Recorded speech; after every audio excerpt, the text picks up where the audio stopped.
Quando se propõe uma análise social, pensa-se geralmente em pessoas, comportamentos e cultura. Mas pensar no social também é entender as problemáticas presentes no espaço e em como elas afetam todo um contexto social. O que podemos ver no espaço? Quais efeitos possuem as relações de poder e os privilégios tão abundantes para uns, mas que são tão escassos para outros?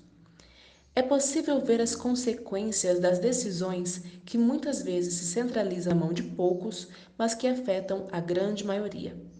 É possível enxergá-las no material, nas construções que nos cercam, nas obras que ocupam o espaço, o nosso território. Para que servem as obras públicas? Lazer? Prestação de serviços? Utilidade pública? Sim, para todas essas coisas. Mas, ao sair pelas ruas de Campo Grande, cidade de quase 900 mil habitantes, não é difícil encontrar o verdadeiro mapa do descaso, onde o público se faz abandonado ou até sem conclusão. No bairro das Moreninhas, uma das mais populosas e conhecidas regiões da cidade, se encontra o nosso primeiro exemplo.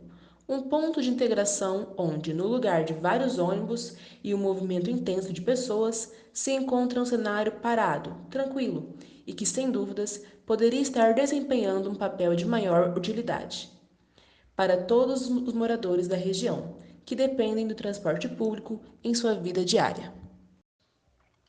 Um estudo feito pela CNI, Confederação Nacional da Indústria, indica que 2.796 obras estão paradas no Brasil, sendo que 48,7% são de creches e escolas.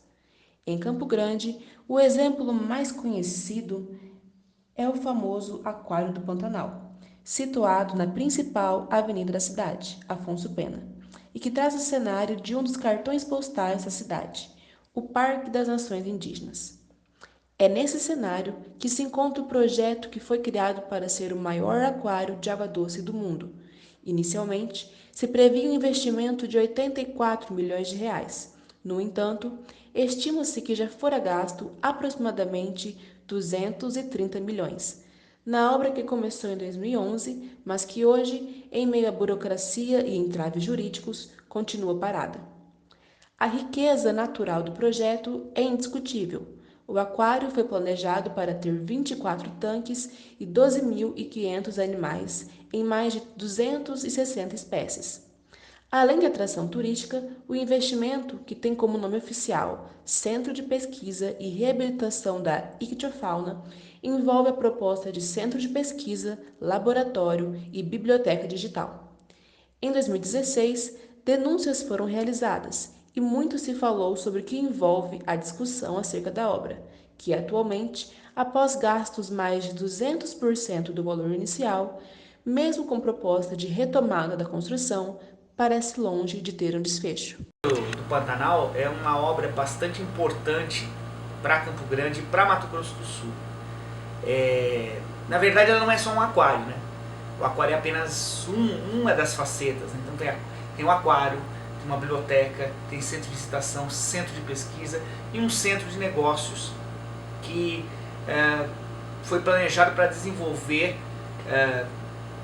oportunidades de turismo, oportunidades para os empresários de Mato Grosso do Sul.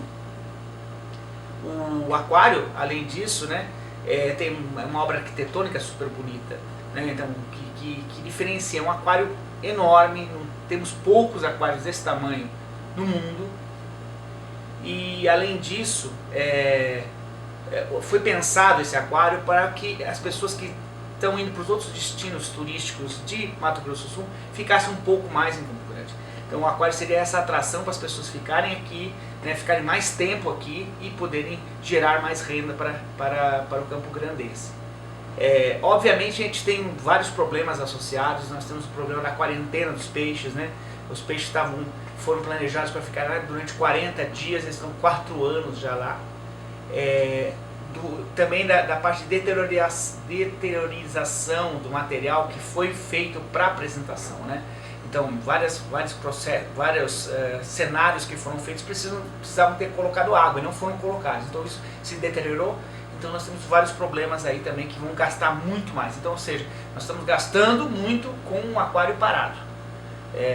E estamos perdendo um monte de oportunidades, seja para as pessoas que trabalham com negócios, seja para as pessoas que trabalham com biologia, então para pesquisa. Então isso é bastante importante ter planejado um centro de pesquisas muito importante, um centro de educação ambiental, então locais para as escolas visitarem. Então tudo isso está parado, então isso preocupa a gente e deixa a gente triste, né?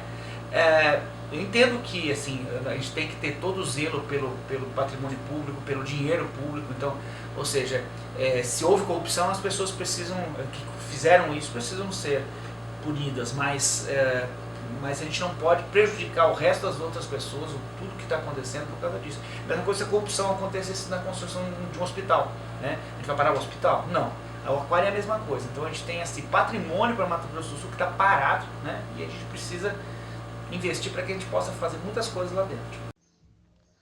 A quase 6 quilômetros do aquário está o berço de tradicionais histórias de Campo Grande, sendo um dos marcos históricos da capital, o Centro Comercial Condomínio Terminal do Oeste, ou mais conhecido por Antiga Rodoviária, situado no bairro Amambai.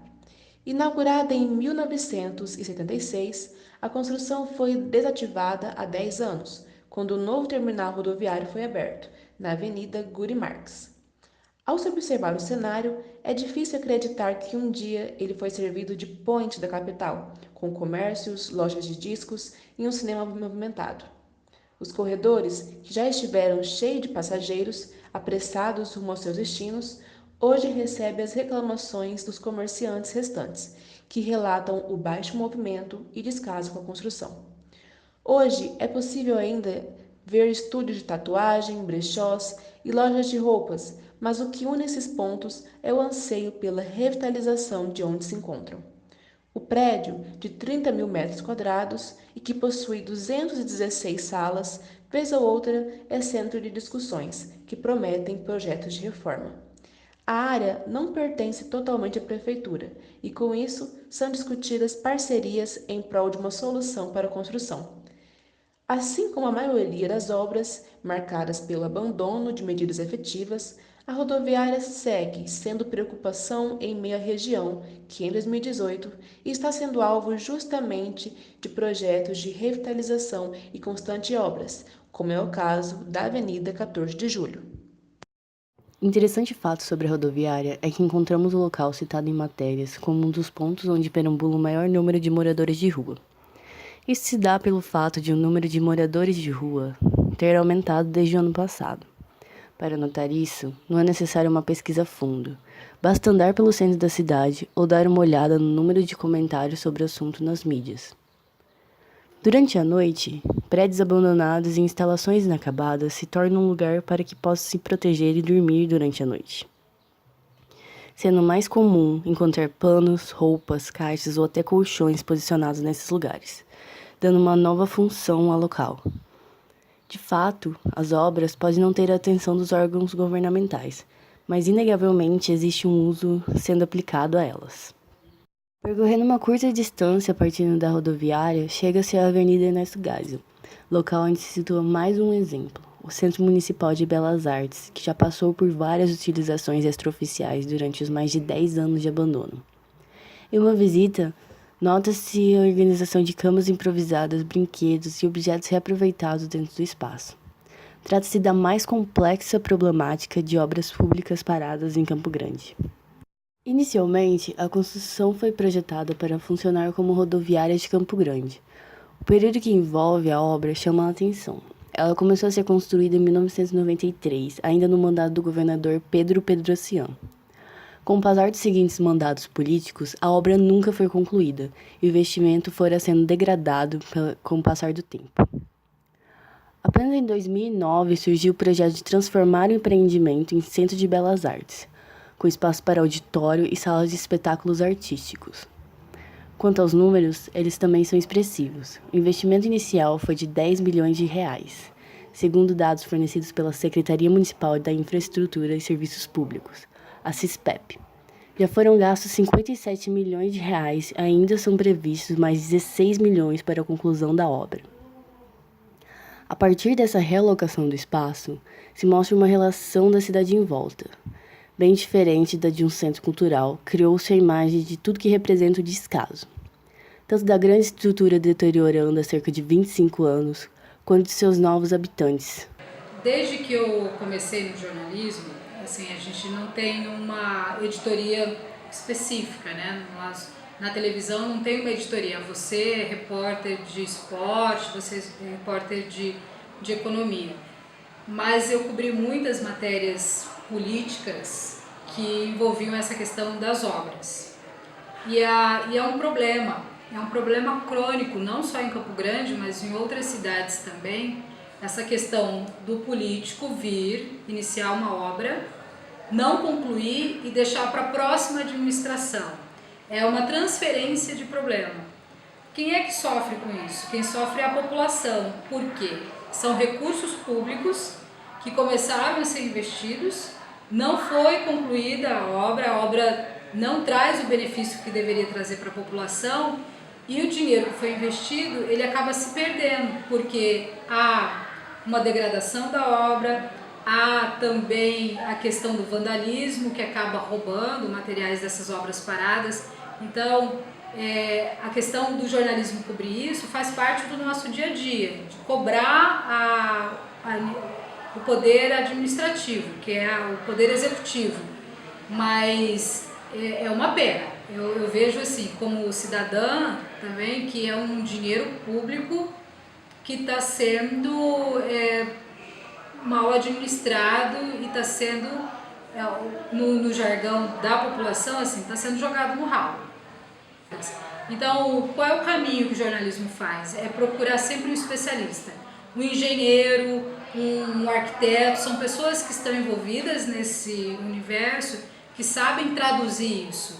E o Ministério Público, porque o Ministério Público também, a função dele, uma das funções do Ministério Público é também cobrar e investigar se o dinheiro público está sendo bem aplicado. Então, sempre que tem essas questões de obras paradas, uma fonte importante é o Ministério Público.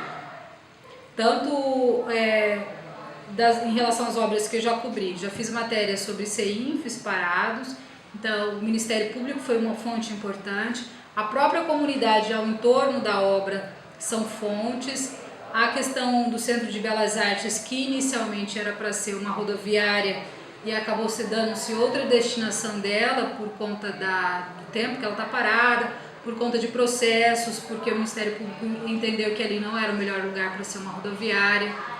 Tem o Aquário do Pantanal, que seria uma obra importante para pesquisa, para a cultura, para o turismo. Então, sim, hoje são as obras mais emblemáticas que nós temos em Campo Grande, eu acredito. No Brasil, 22 mil obras públicas estão abandonadas. O motivo sempre envolve planejamento, processos jurídicos e a clássica falta de verba disponível. Entre as obras, existem aquelas grandiosas em investimento e em estrutura, como construções de linhas de metrô, transposições de rios e construções de pontes. Mas também existem as que afetam o dia a dia da população, como postos de saúde e creches para o ensino infantil. Todas com suas particularidades e complexidades específicas, mas que em conjunto refletem a verdadeira problemática estrutural, o planejamento ineficiente e a má gestão de recursos públicos. Apenas em Campo Grande existem ainda inúmeros exemplos que se inserem nesse contexto. Com essa dinâmica, são demarcadas as relações de poder e os significados presentes no espaço. Por trás de uma obra pública abandonada, existem fatores que nos ajudam a entender que uma obra que não cumpre a sua função ou que não tem seu potencial devidamente explorado presta um desserviço à comunidade, que vai além do dinheiro público e que se perde no meio do caminho.